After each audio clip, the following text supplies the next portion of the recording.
ومن اور کون اظلم بڑا ظالم ہے ممن اس سے جو منع کرے مساجدہ مسجدوں سے اللہ کی ان کے یذکرا ذکر کیا جائے فیہا ان میں اسمہ نام اس کا وسعی اور وہ کوشش کرے فی خرابہا ان کی خرابی ویرانی کی اولئک یہی لوگ ہیں ما نہیں کانا ہے لہم ان کے لیے ان کے یدخلوہا وہ داخل ہوں ان میں الا مگر خائفین ڈرتے ہوئے لہم ان کے لیے فی الدنیا دنیا میں خزی رسوائی ہے ولہم اور ان کے لیے فی الآخرۃ آخرت میں عذاب ہے عظیم بہت بڑا.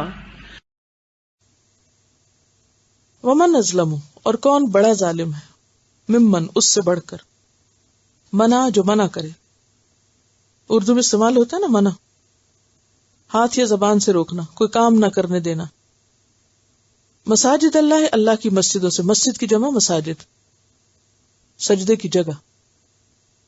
ان یذکر کہ ذکر کیا جائے، زال کاف رے سمجھ آ رہا ہے سامنے سے. فیہا اس میں اسمہ اس کا نام، وسعی اور وہ کوشش کرے. سعی سین عین یہی اس کا روٹ ہے، لفظی معنی ہوتا ہے تیز چلنا، اور مراد اس سے کیا ہے؟ دوڑ دھوپ کرنا، سرگرم عمل ہونا. فی میں خرابہا اس کی ویرانی میں، خرابی میں. خرب یخرب کا مصدر ہے خراب، خراب مصدر ہے.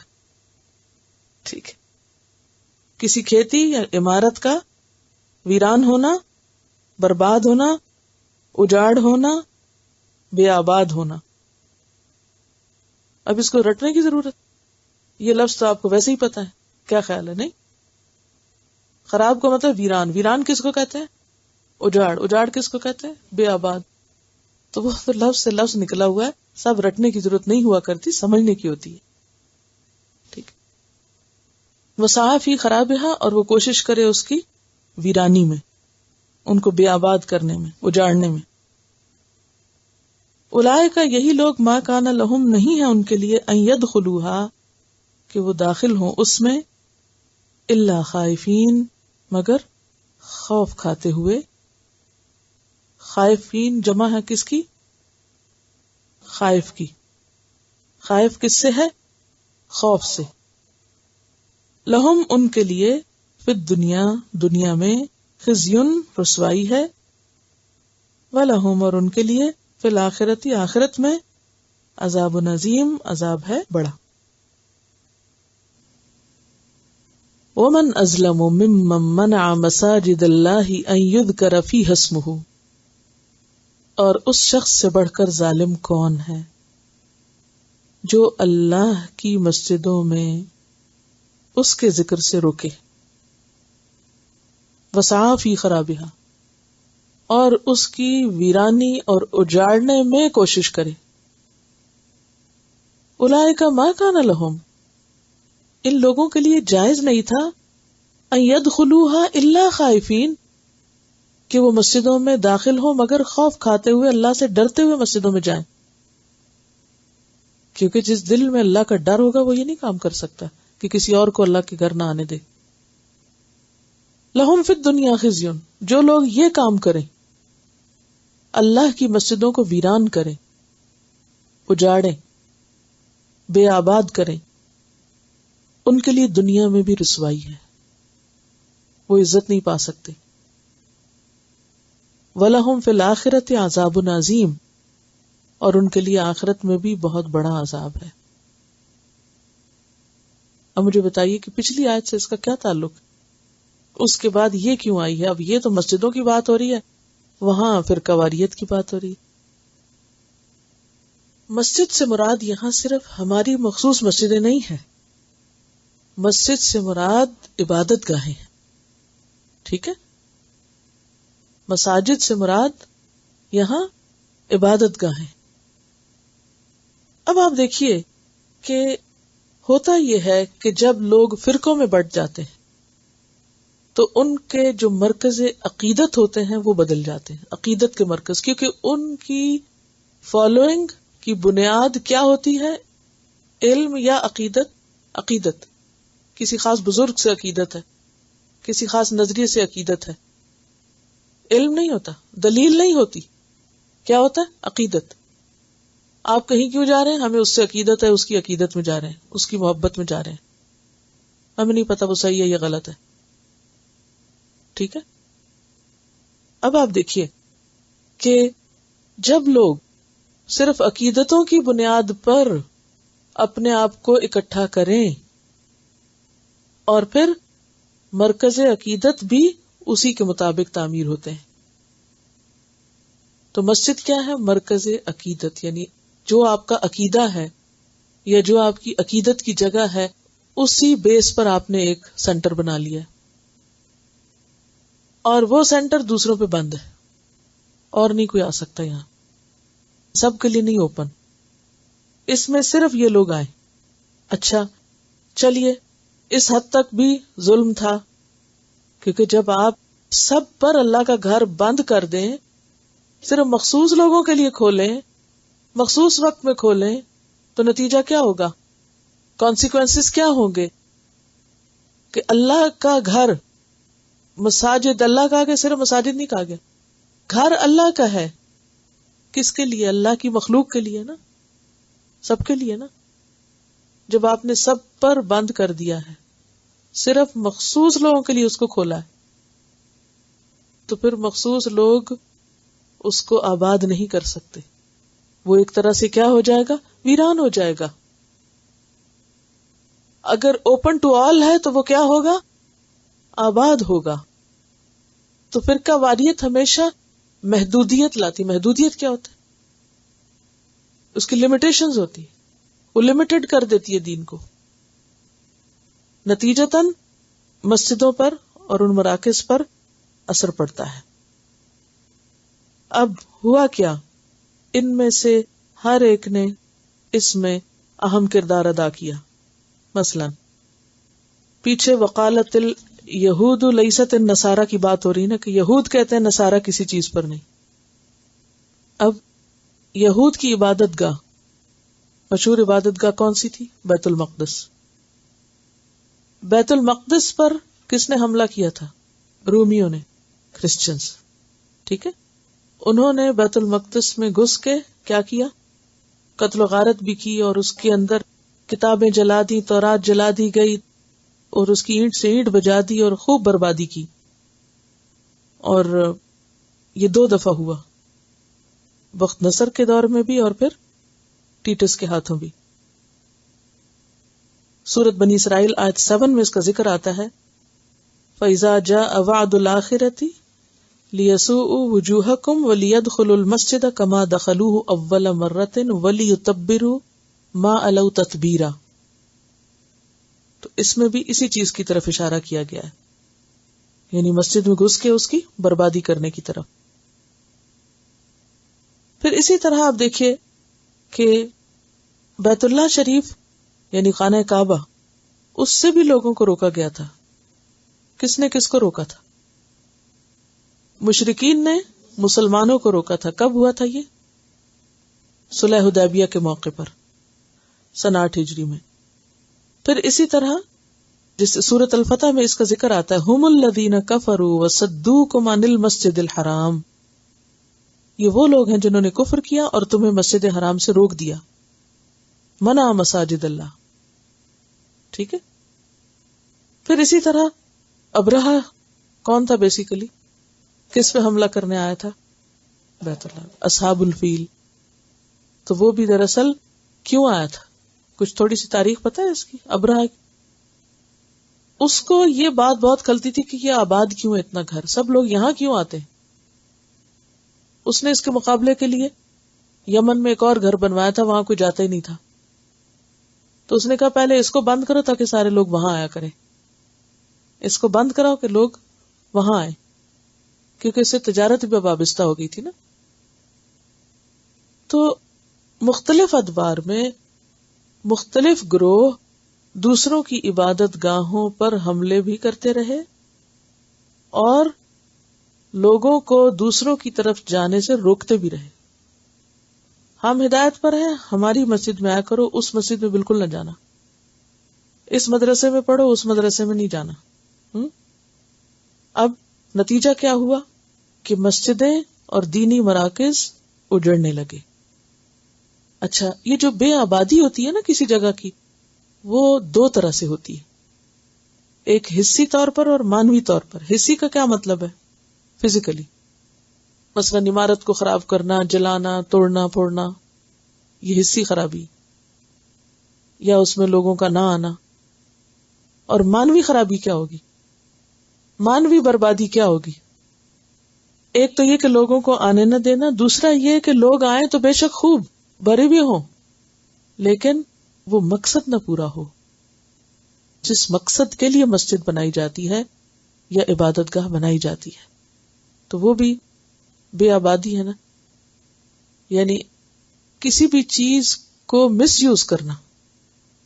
تو جب مسجد کو مس یوز کیا جائے گا تو اس کا نقصان کیا ہوگا؟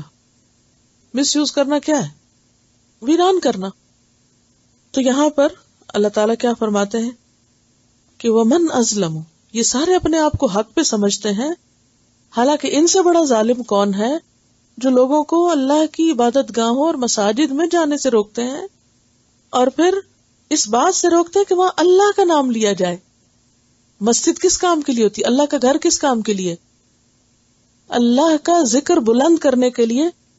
جیسے کہ سورۃ نور میں آتا ہے فی بیوت اذن اللہ ان ترفع ویذکر فیہا اسمہ, کہ اللہ نے اس بات کا اذن دیا ہے کہ اللہ کے گھروں میں اس کا نام بلند کیا جائے اور اس کا ذکر کیا جائے.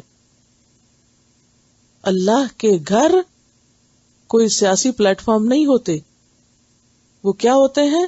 اللہ کا نام بلند کرنے کی جگہ ہوتے ہیں.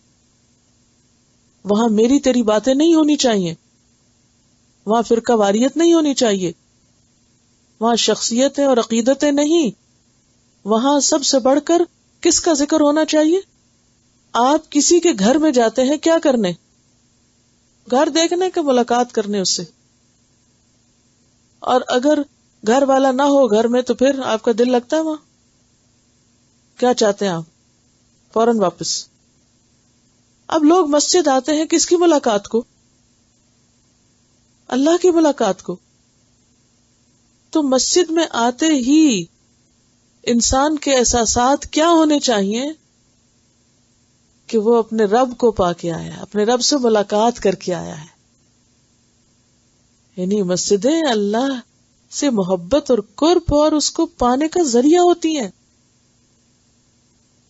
اور یہاں کیا ہو رہا ہے؟ مسجدیں بے آباد ویران ہو رہی ہیں کہ لوگ وہاں جاتے بھی ہیں اور اللہ سے ملاقات نہیں ہوتی ان کی. ایسے قصے کہانیاں اور ایسی ایسی باتیں اور ایسے ایسے خطبے اور ایسی ایسی تعلیم جس میں اللہ کا ذکر تو کم اور دنیا بھر کی سیاست زیادہ. مساجد روحانی مرکز ہوتے ہیں, ٹھیک ہے, اس میں تعلیم کا سلسلہ بھی ہوتا ہے, اس میں کچھ اور کام بھی ہوتے ہیں, لیکن بنیادی طور پر اللہ کا گھر اللہ سے ملانے کی جگہ ہے لوگوں کو. اور اگر وہ اس کام کے لیے استعمال نہیں ہو رہا اور بہت سی ایکٹیویٹیز ہو رہی ہیں تو پھر کوئی فائدہ نہیں. آج آپ دیکھیں کہ بہت سی جگہوں پہ ٹرینڈ کیا بن گیا, مسجد کے ساتھ ایسی جگہ بنا دی جاتی ہیں جہاں کھیل تفریح کا خوب انتظام. بہت سے بچے جاتے ہیں, وہ کیا کرتے ہیں؟ صرف کھیل کود کے واپس, حتیٰ کہ نماز بھی پڑھنے کے روادار نہیں ہوتے. اور اللہ کے ذکر کے لیے کم بلاتے ہیں اور کھیلوں کے لیے عام طور پہ بلا لیتے ہیں. اور وہ کیا کہتے ہیں کہ ہم چاہتے ہیں کس طرح یوتھ اٹریکٹ ہو. اٹریکٹ آپ نے کر لیا, کھلا بھی لیا, وہ جو باہر کھیل رہے تو یہاں بھی آ کے کھیلے اور کھیل کے چلے گئے. اللہ سے کیا ملاقات کرائی آپ نے ان کی؟ تو چاہے بظاہر آپ وہاں پر ایک بزنس بھی شروع کر دیں اور بہت سی ایکٹیویٹیز شروع کر دیں, لیکن اگر آپ نے مسجد میں لوگوں کے اندر اللہ کی ملاقات کا انتظام نہیں کیا تو مسجد کو آپ نے آباد نہیں کیا، وہ بے آباد ہے. تو اس سے بڑا ظالم کون ہوگا کہ جو اللہ کی مسجدوں سے روکے. اب روکنے میں یہ نہیں کہ کوئی پاٹک آگے لگا کے کہ واپس جاؤ ادھر گاڑی نہیں آ سکتی، یہ نہیں اس کا مطلب. اس کے ساتھ ایسی اٹریکشنز رکھ دے کہ وہ ذکر تو لوگ کم کریں اور بھاگیں کھیل کود کے لیے، اور پھر اور کاموں میں توجہ زیادہ، اللہ کے ذکر کی طرف توجہ کم، سائیڈ ایکٹیویٹیز زیادہ اور اصل مقصد کم. ان یذکر فیہا اسمہ وسعی فی خرابہا، اور اس کی کوششیں، سرگرمیاں تو بہت ہیں، مگر وہ سرگرمیاں الٹیمیٹلی اینڈ ریزلٹ کس پہ ہو رہا ہے اس کا؟ نمازی ہے نہیں، نماز پڑھنے کو نہیں آتا اور بہت کچھ کرنے آ جاتے ہیں. یعنی ایک سوشل سینٹر یا کلچرل سینٹر تو بنا لیا ہم نے اس کو، لیکن وہ اللہ سے ملاقات کی جگہ نہ رہی. تو ایسا کرنا مسجد پہ ظلم کرنا ہے، اور کسی پر ظلم کرنا دراصل خود پہ کرنا ہوتا ہے. اولئک ما کان لهم ان يدخلوها الا خائفین، ایسے لوگوں کو کرنا کیا چاہیے تھا کہ وہ مسجد میں اللہ سے ڈرتے ہوئے داخل ہوں، اور وہاں بیٹھ کے اگر لوگ کفر کے فتوے لگانے لگے اور ایک دوسرے کو برا بھلا کہنے لگے اور ایک دوسرے کی کاٹ کرنے لگے اور ایک دوسرے کے خلاف پلان کرنے لگے، پلاٹنگ کرنے لگے، تو پھر وہ کیا کر رہے ہیں؟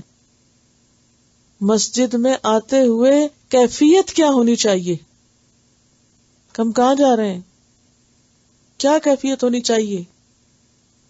غفلت کی نہیں، خائفین، ڈرتے ہوئے اللہ کے گھر میں داخل ہوں.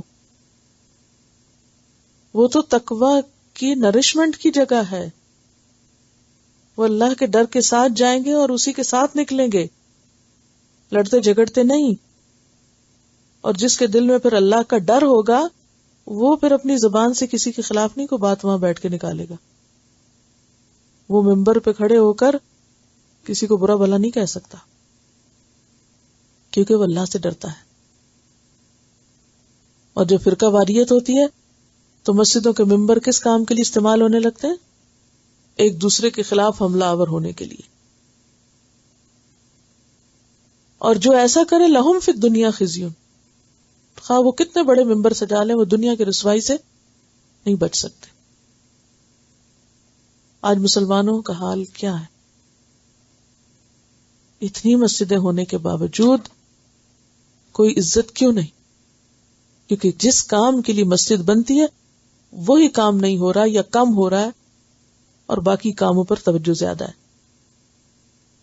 وَلَهُمْ فِي الْآخِرَةِ عَذَابٌ عَظِيمٌ، اور آخرت میں ان کے لیے بہت بڑا عذاب ہے.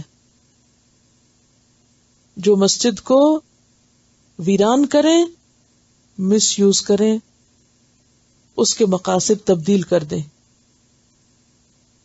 اچھا، میری اس بات سے کوئی یہ مطلب نہ لے کہ مسجد کے ساتھ اور ایکٹیویٹیز نہیں ہونی چاہیے، کوئی حرج نہیں، وہ چیزیں ہو سکتی ہیں، لیکن وہ اصل مقصود نہیں ہے.